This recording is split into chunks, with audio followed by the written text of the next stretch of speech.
In a world often riddled with division, that feeling of more stands as a beacon of unity and understanding, honoring the rich tapestry of human experience. Embark on this transformative adventure with Alana as she reveals the hidden depths of our collective spirit and awakens the limitless potential residing within each one of us. Join Alana as she journeys alongside others who have embraced voice within. Get ready to be moved, uplifted, and forever altered as you uncover the essence of the soul's journey, guided by the insightful and compassionate Alana Green.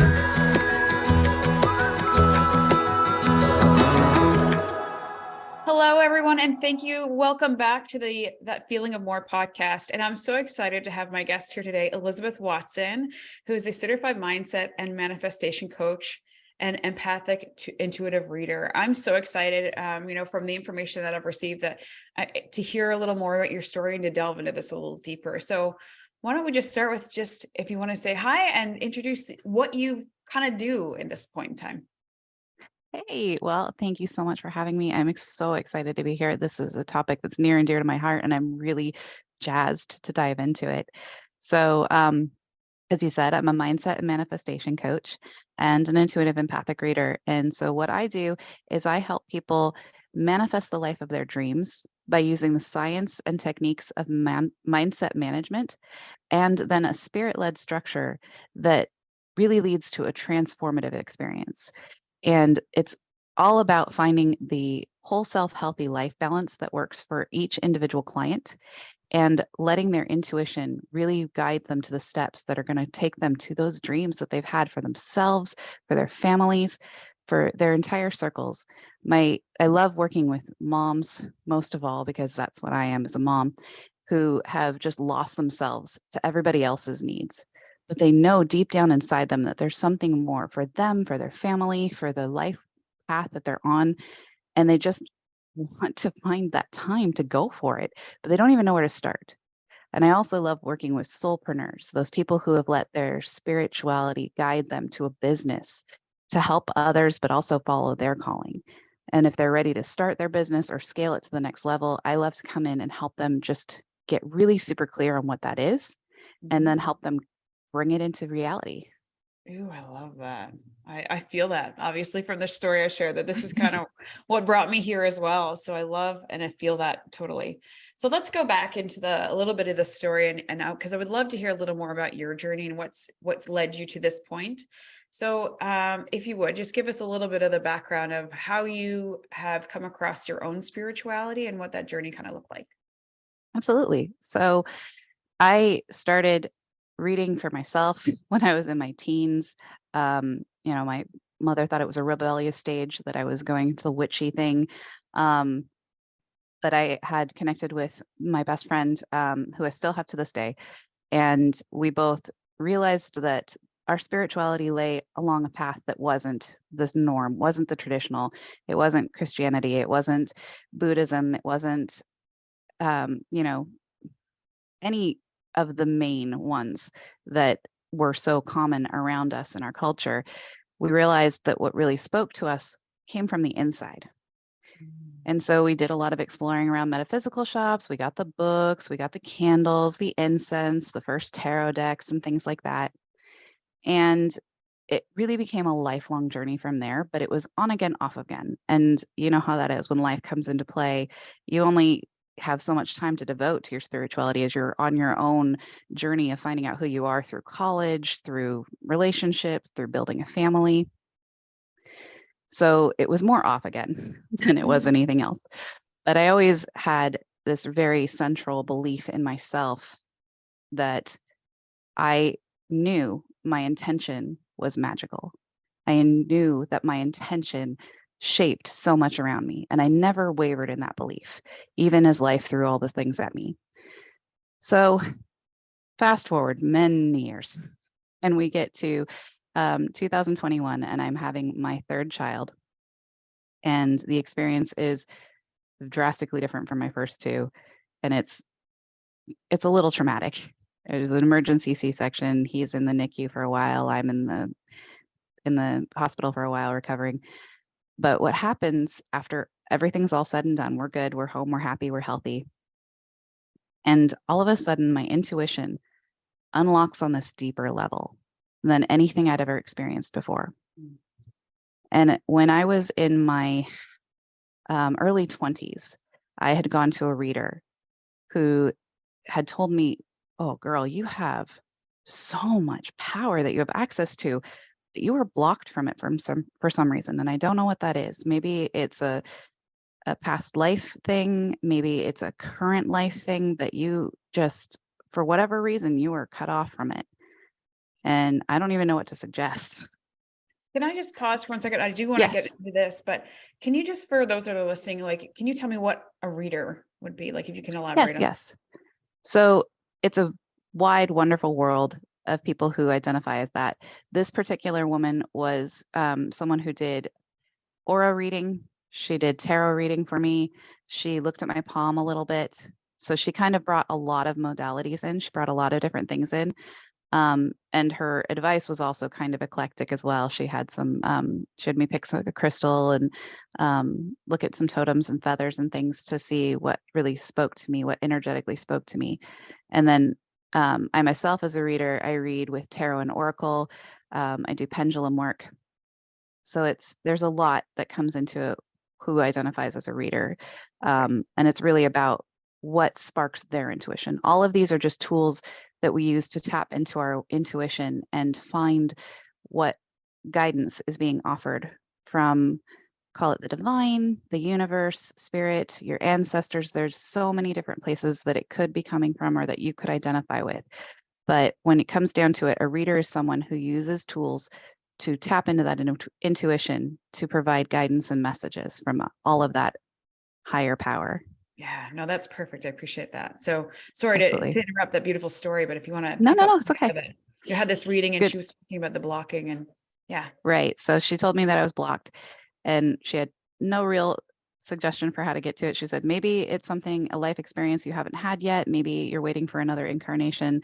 Here are some things that I think might help, but I wish you the best. And so we get to the experience with my son, and I had found my way back to some of my practices as I was pregnant because it was a rough pregnancy and I was struggling and I really wanted to connect with more than just myself to go through that process. And so I have this really intense labor experience and we're finally home and I'm holding my baby and I start to get these feelings, these flashes of intuition, they're often called, that I need to be pulling out my cards more, that I need to be reading my cards more. And as I'm reading my cards more, I keep getting the same messages over and over again that I am meant to start sharing it. And I realize that I'm getting the messages so much clearer than I ever had before. You know, if anybody has recently picked up tarot, you'll identify with this feeling of you put down the card and you look at it and you're like, wow, that's pretty, that's interesting, but I have no idea what this means. So you reach for the book and you read the definition and you're like, okay, so 3 of Cups means friendship. I have no idea what that means for my life. Like, am I going out and finding a friend? Right. Yeah, you struggle through those stages as you're starting to read. And I was finding that suddenly the images in the cards were speaking to me on this whole other level. I was connecting with my intuition on this whole other level. Like suddenly it wasn't just looking at a card, it was almost having a conversation. Oh, And it was like I get chills even talking about it because it's just the most magical thing. When you experience it is just the most magical thing. And the cards keep telling me, you know, your gift is deepened. You can see that. Now it's time to share it. And I'm like, okay, that's great, but I have a new baby and 2 other kids. I don't have time to do that. And the cards keep telling me these messages and then start to come in the signs and synchronicities outside of readings. So when people talk about, you know, oh, it was such a crazy coincidence. I was just talking about this person the other day and then I ran into them in the grocery store. Okay, well, a lot of us in the spiritual world believe that there are not coincidences. Those are called synchronicities. Exactly. Which is actually something that's been explored in psychological sciences as well. Synchronicities are signs for those of us who connect to intuition. And if you pay attention, they are around you every day in so many ways. And I just started to get all of these messages, these synchronicities. I was seeing, you know, I was seeing all of these things in my social media. I was seeing things out in the grocery stores. You glance over at the magazine rack and there's this big title about, the person who just launched their spiritual business and is helping these big people in the industry, and, just random things like that you would normally brush off. But when you start to pay attention and you start to see this pattern that's Mhm. repeating and repeating and repeating, that is your intuition trying to talk to you. And Yeah. what I found is that my intuition had taken a 2x4 and was smacking me across the face. Yeah. I sometimes call it a frying pan in the face, but yeah, no, I love Hmm. that. Like Yeah, it's one of those things that it just keeps inkling in a little bit at a time, but if you don't pay attention, it just keeps sending you a lot harder or like louder and louder messages until you really pay attention. I love that. exactly. Exactly. When it is a message that you are meant to get, when it is like a life path message, Mhm. you are not going to be able to escape it. It is going to find ways to come into your life over and over and over again. Even my children, I have an 8-year-old, a 6-year-old, and a 22-month-old, and even things that they were saying, independent of anything I was doing, they'd be watching a Disney film, and some word would pop out, and I'd be like, "Okay, where did you even learn that word, and why are you saying it?" It was things like, um, I can't even remember the exact instance, but it was something along the lines of, we have to use our magic to go and help this person find their path. And, um, you know, yeah. It's a Disney movie. It's little kids. You brush it off. But when that comes into play with all of the other things that I was talking about, it's like this, it's that song that gets stuck in your head and plays on a loop. It's that Mhm. exact same thing. Yeah. And you can only ignore it for so long. This is so true. And so I I said, okay, fine, fine. I get it. This is where I'm supposed to go. So I declare myself a professional reader. I hang out my virtual sign. I start to offer readings for other people. I start to read from people. I get really great feedback. I'm like, okay, I can do this. Yeah. The messages don't stop. And I'm like, Mhm. what? I, I did. I did what you said. I started offering this gift. And so I dive deeper. And because I'm a reader of cards and oracle, I know how to dive into that tool and get more in-depth, more rich messages than just the random things that you're driving by, just the road. As you're going through life. Right. So as I'm diving deeper, the message becomes that I need to combine all of these passions that I've held for so long. It's not just the reading. It's not just helping people find these spiritual messages. That's a huge component that is going to tie it all together. But I need to bring in the things that have helped me through my entire journey, the balance aspect. Mm. And that I realized was whole self health, because in my own journey, I have gone on with fitness and wellness. It has included losing over 100 pounds, Wow. Congratulations. maintaining that loss through, thank you, maintaining that loss through 2 pregnancies, and then hitting a severe clinical depression that lasted over 6 years. And I am on the other side of that without the use of medication or therapy, not because I don't believe in them. They're wonderful. Don't deny yourself them. I just didn't have that option. So I'm coming out of that now completely with the tools that I use with my clients. It's all the mindset aspect. And that is the same thing I realized that was central to my original weight loss journey and my original fitness journey, which helped me battle with infertility. It helped me get into this place where I used to consider myself a realist, but my friends would tell you I was actually a really pessimist. Mhm. And I found that that wasn't serving me, that that was just making me an unhappy person.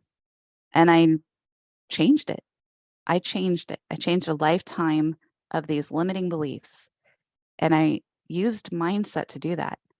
And that whole journey was so beautiful.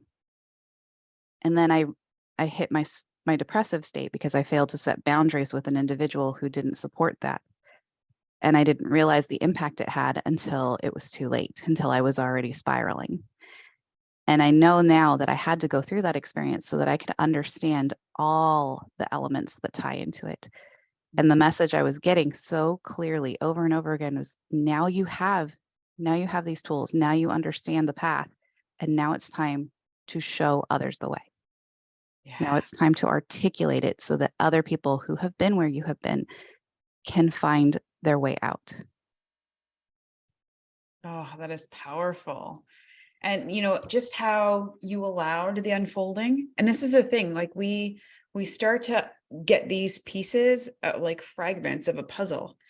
And like, I love that you just took the pieces and allowed it to come together in such a beautiful way. But it took the discovery, it took trust. And then you took action on it as well. Like, this is the biggest thing about making decisions is taking the action. Sorry, go ahead. No, it's you're absolutely right. You have to come to that place where you recognize you are aware of your current situation, where you accept the fact that life is not happening to you. Your life is your path. It's your journey. There aren't any missteps. It's all a growing process. And you're learning and evolving through the whole thing. But if you get to a point where you do not like where you're at, you have then a choice. First, you become aware, then you have a choice. You can stay where you are. That is comfortable, even if you're not happy with it, it's still comfortable. This is your rut and you've made it and it's fit right around you and you know it. And you can stay in that and stay unhappy or unsatisfied, or you can continue to have these dreams that you don't reach for. Or you can decide to do the hard thing. You can decide to change. And it's messy and it's hard and it's complicated and it's not a straight line. It is an ongoing process where you're going to stumble and fall and get back up and do it all over again.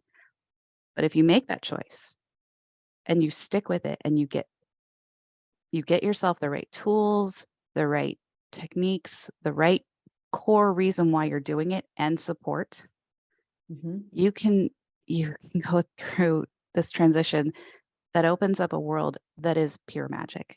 Oh, yeah. Even if you're not a reader, even if you're not tapping into your intuition, it is magical, the changes that you can make in your life when you make the conscious choice and take action. Oh, this is so good. I love that. Making that connection to just making a choice, that it is a choice. We have the ability to live the life in whatever way we choose.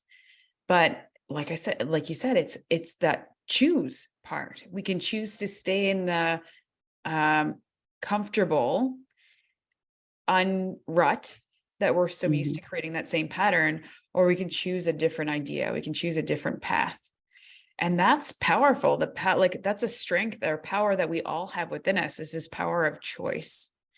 But sometimes we don't even realize that we're in the rut or we're in that space, and we need to become aware of it. And as soon as we become aware of it, that's when we have the power to know that we can choose differently. But sometimes it takes like a bigger impact in life for that to happen. That's so good. And that's often what people in the spiritual industry will call, your awakening, is when we've talked about all of those, signs, synchronicities, messages that happen in your daily life. You're cruising down the road of your life and there's one sign, and maybe it's, that speed limit sign, and then there's a yield sign, and then there's a stop sign. And then if you are not paying attention and this is where your life is meant to go, you're going to get to that awakening moment where you just crash into the semi. Because Spirit knows what's best for you, and it knows that this is not it. Where you were at is not it. So if you're not going to listen to the little signs, the gentle nudges, it's going to smack you. Yeah. And it's going to say, you are done. This has been comfortable, and I know you're happy in your little self-made sphere, but this is not you. So we're going to crack that wide open, and we're going to force you on a different path. So, when you lose a job, when you find out you're pregnant and you weren't prepared for it, when you have to move to a new state or country, these are the kinds of things that I'm talking about. When you hit that semi truck, you are forced to change on this radical level. And that's the difference I see, is between change and transformation. Change is variable. It can, you can lose 5 pounds this week and have gained 8 pounds next week, depending on, what you're doing. You can, you can get that raise, but then all of a sudden you've got some interest payment that you didn't know about that shows up, and now you're actually getting less every, month when you're coming down to the brass tacks. That's change. It's variable. Transformation is not. When you transform, you are fundamentally different than you were when you started. A butterfly can never go back to being a caterpillar. That just doesn't happen. Yeah. So when you hit those awakening moments, when you've smacked into that semi and your life is just never going to be the same no matter what you do about it. Yeah. Now you can transform. And as hard as those moments are, as much as we don't want them, they are an incredible opportunity, because you're going to have to change anyway. You don't get a choice anymore. Yeah. You've lost the chance to do it gradually. You have to change. So you get to decide what that change is going to look like. You get to decide how much that change is going to be in your life. Is it just the move? Or are you going to restart how you view your world around you, how you view yourself, how you accept relationships that are coming at you? And I know this might not sound connected, but it all is, because your mindset is what shapes all of that. Your perspective literally shapes your world. Yeah. It is 100%. individualized for all of us, but it is 100% true for every single one of us. How we perceive our world is what the reality of our world is. And what's beautiful about that is that you have the power to shape your perspective. You get to choose it, like we're talking about. Yeah. And when you do, that is when you just tap into this limitless potential and power within you. And that, to me, is the root of all magic. Yeah. Like you said, it's the awakening, right? And it's usually, like you spoke, it's usually a traumatic event, something that greatly impacts everything and all things in your life. Like you said, there's these little changes that happen that might influence how you act day to day, but it's these traumatic events that impact your entire life that really get you to, it's the opportunity to say, what is my path at this point? Where do I take it from there? We can come back and say, we can have this victim mentality of say, well, all of these things happened to me, but what if they happened for me instead? For you to grow, for you to choose a different path, for you to see what is actually meant for you. I love that. Exactly. So, And if you're tired of living a life where you constantly are running into the semi, right? this is where your intuition comes into play, friends. And everybody has it to some degree. It's just about learning how to sense it in yourself and what tools you need to access it. I use cards for myself. Other people read the energy in a room. Some people use candles. Some people use meditation. Some people use exercise. There's a million ways. Every individual has their own way to tap into their intuition. But when you do, that is when you can be like, oh, okay, so that road sign is actually something I should pay attention to. And you can start to change the trajectory gradually before you hit that semi. Yeah. It's such a better way to do it than waiting for that impact, that big impact. But, and this is the thing, but until we understand that there is an opportunity to follow our intuition, that there's some message or speaking that's coming through, to know what our intuition even is, to be able to understand that, to follow those signs, those messages. So if you just have a thought around what, if somebody doesn't really understand what their intuition is, if you could speak to what you, in your perception, would suggest that is for people. Well, I mean, there's so many ways it shows up. There's so many ways it shows up. Let me ask you this. Have you ever experienced deja vu? Yeah, I have. That's your intuition. Yeah. That is your intuition at play. You can find it in so many little ways. And I mean, I've talked about this before, but you're like, oh my gosh, I was just talking about you, and now I run into you at the grocery store. That's crazy. That's your intuition. If Yeah. you are a parent, you have no choice but to tap into your intuition, because how many times have you walked in just in time to catch that kid before they fall off the couch when they're climbing for the 15th time you told them not to do it, and they're about to smack into the coffee table, and you are there to catch them just in time. Yeah. That is your intuition at play. It is, I believe, it is an innate thing that is born into all of us that is almost linked with our survival instinct. And it comes into play a lot when that survival instinct is triggered, because it is meant to help us and protect us and guide us. And where you believe it comes from is completely individualistic. Maybe it comes from within, maybe it's something that you're given from something that's higher power, maybe it's all of those things. I'm not here to tell you what it is. That's for you to discover for yourself. But what intuition is just those little things. Those little things. You know, you see a flower and the color of it reminds you of your mother, and you think, you know, I haven't called her in a while. Maybe I should give her a call. And you find out later that she was going through a really rough time and she really needed to speak with you. That is your intuition speaking to you. I love that. It's a really good way of You figuring out. it's all those little things. It's learning to pay attention to the little things and trusting yourself. That's the thing. Anyone who works intuitively, anyone who works in the spiritual business will tell you, trust is key. You have to learn to trust yourself. And the only way you're going to develop is by doing that, by trusting, by taking the leap, by taking the chance and doing it over and over again, because there's a million books that can help you. There's so many amazing people who speak about the developing of intuition. And I highly recommend you look into it if any of this is interesting to you. But the thing you're going to find that every single one of them tells you to do, very first and foremost, is one of the hardest things to do. And that's to trust yourself. I hear that. I had also do Reiki, and I had this session on myself, and that was one of the things that came through is I just needed to trust myself, because a lot of us don't. We're so used to looking outside of us to have direction. You know, how many of us ask originally, you know, before we start this awakening journey and really listening within, we look outside of us for all the answers. Like, how many of us ask, like, what do you want to have for supper? And we seek outside of us, or what do we want to pick up for groceries, or you know, we ask everybody's opinion and vote on what we're wearing, these types of things, right? And that's because we've never nurtured a trust within ourselves. And this is what this process is that the more we do it, the more we trust ourselves, the easier it comes and the flow comes with it. And that's just, like you said, it's the magical part. I love that. Absolutely. Absolutely. And try not to be too hard on yourself about this, because in a lot of ways, we are culturalized and socialized into this external locus of control, is often called in the psychological world.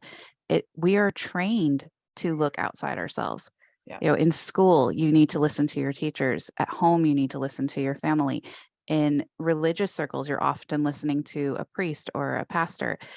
And I mean, that in and of itself, I mean, we think about it, to connect to your spirituality, you need to listen to someone else, a rabbi, a suki, you know, you have to listen to someone else to connect to the divine. And whilst there are people who can and are guides and meant to be there to support and show you, they are not ever meant to be the ones who speak to that source for you.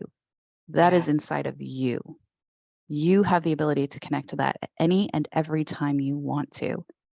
So but we get so trained to go to external sources for it.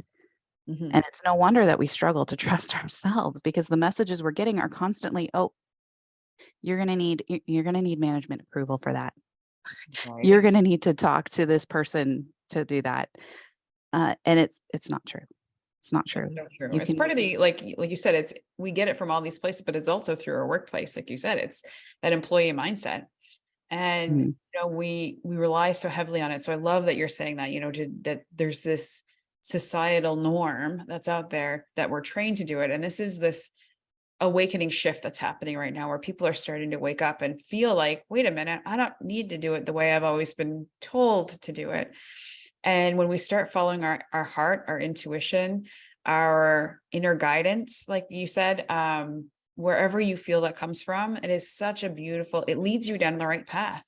And I fully wholeheartedly trust and believe that if we really truly trusted our intuition, we are always going the right direction. Yeah, I love that. It's so true. It's so true. Because if you're not listening internally, then who's guiding you? Who's Mhm. driving the bus? Whose Yeah. life are you living if you're constantly getting outside guidance, outside control? Yeah. And It's why kind would of you want to scary live your thinking life about for it that somebody way, right? else? Yeah, exactly, exactly. And you don't take that on. It's not something you did wrong. It's Mhm. it's just the process that we're in right now. It's just the way that we've developed. And when you look at your kids, or you look at how young children are formed, they don't come out looking for approval before they start rolling over and learning to crawl and So walk. And true. they sure as heck don't look for approval when they get to that toddler stage and you're telling them no 24,000 times an hour and they're doing it anyway. Yep. They're going for it because that is what is interesting. That is what they want to do. And as much as we're trying to protect them and keep them safe, that is often where these things come into play. They're called limiting beliefs. They're programmed into you from well-meaning, well-intentioned people, but what they end up doing is creating this coding in you that tells you that you can't, that tells you that you shouldn't. And it has it's so much more far-reaching than the initial phrasing is meant to be. And it ends up locking us into this tight little ball where we feel like we can't, we can't, we can't. But the magic is when you realize you can. Oh, yeah. Oh, this has been so good. And this conversation is needed. I really feel like, when we start trusting our intuition, when we start following our heart and leading us in the right way, like you said at the very beginning, talking about our dreams and being able to help people follow that intuition and what would happen and just what is the possibility if you really I fully believe that the dreams that we have are meant for us. And if we really accepted that idea, like you spoke about, then we can really achieve them. But with all of these limiting beliefs that we hold on to, it really keeps us where we should be from society's perspective. So let's break out of that, out of that mindset and move into what is possible. I love that. Yes, I Anything love else what you you would, just said. yeah. I love what you just said because it's something that I just talked about recently with some people is that these dreams that you hold on to, not these fleeting fantasy kind of things, but these dreams that you wake up every day and you go, oh, I just wish so much. What if that wasn't just something that you fantasized about? What if it wasn't just something that randomly occurred to you? What if that is your intuition whispering to you, this is the life you are supposed to be living? Yeah. And what if you paid attention to that? What if it was possible? That what if question is so powerful. And I hope if you take nothing else away from this conversation, that you ask yourself that and you really truly give yourself permission to explore that. Mm, that is a beautiful question and a beautiful opportunity for everybody that's listening to take that moment and really listen to those dreams, those thoughts, take a look and see, kind of not categorize, but just, oh, there's a word I'm seeking here. But just take note of those thoughts, like you said, that keep reoccurring, the dream, the thing that keeps showing up. And this is the biggest thing is like you said, it's like those road signs. If it continues to show up, if it's a fleeting thought, it comes and goes. But if it's a thought or a belief or an idea or a dream that continues to repeat, it's meant for you. So just go with it. I love that. Is there anything else you would love to have? I know you have this beautiful business where you're connecting with women and moms and helping change their lives. So what's that? If somebody wanted to reach out to you and connect with you and felt called to connecting, maybe get a reading, how can they connect with you? Thank you so much for asking. I would love to connect through Facebook is really where primarily I'm at right now. My business page is The Surreal Dawn. So at The Surreal Dawn, and we can throw links in the show Oh, notes for and things like sure. that. But I connect a lot through my Facebook profile, through the business, through Instagram somewhat. I have a calendar all set up that you can book a time for either your free 30-minute discovery call with me, where we can talk about what those dreams are that you're what ifing right now, and what might be holding you back from getting there on your own, and what it might look like for us to work together to get you there. I also have a number of readings that are available to be scheduled, anything from 3 cards to a whole life path spread that can kind of help you get some more clarity on that. And I have a free gift that I would love to give to the listeners, and that is my 3-minute manifestation hack. Ooh, It is I a love free download gifts. This for is you. good. Yeah, yeah, exactly. And who doesn't need a time-saving tip like that? So that will also be linked below, and you can find me through that. If that gets you sparked and if you want to do more, you're hungry for more, then you can connect with me, start a conversation, friend me up. Let's just talk about all these things because you've lived without them long enough. You've been in the status quo long enough. You deserve your dreams. Good. So true. Everybody deserves that dream that they have within them. Well, this has been so beautiful. So many golden nuggets in here, Elizabeth. Thank you so much for joining me today. And I just appreciate you and all the things that you're sharing and the work that you're doing. Thank you. I am so honored to have been here and speaking with you all. This is so much fun and I love this. It's been a magical conversation. So thank you for having me. You're so welcome. Well, we'll see you next time. Thank you so much, everyone. Love you all. Have a beautiful day. Thank you, beautiful souls, for joining us today on That Feeling of More podcast with your host, Alana Green. We'd love to invite you to connect with Alana and our guests at lifeisajourneycoaching.com. And don't forget to hit subscribe so you can join us on our next journey of awakening.